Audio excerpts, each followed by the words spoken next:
বাবার বাড়ি থেকে কয়েকটা কদবেল নিয়ে এসেছিলাম, তো তার মধ্যে কিন্তু আমার ছেলে মেয়ে কয়েকটা খেয়ে নিয়েছে। তো দুইটা কদবেল ছিল, তো ভাবলাম যে আজকে রোদে বসে ছাদে আমরা কদবেল মাখা করি।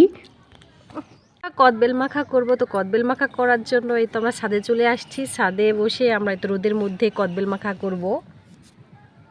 তো এবার আমি কদবেলগুলোকে ফাটিয়ে নেব।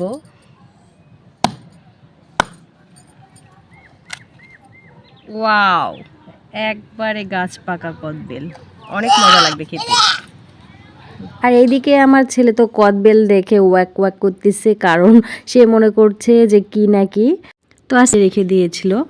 আর এই তো এবার আমি চাটনিটা করে নিয়েছি, আর এইভাবে ভালো করে হাতের সাহায্যে চটকিয়ে চটকিয়ে আমি তো মেখে নিচ্ছি।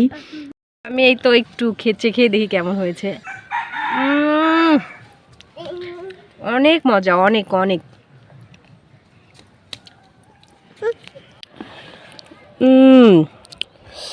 অনেক মজা হয়েছে কদবেল মাখাটা। তো আমি আর এক সেকেন্ডও দেরি করতে চাচ্ছি না, তো আসুন আমরা সবাই মিলে একসঙ্গে কদবেল মাখা খাই।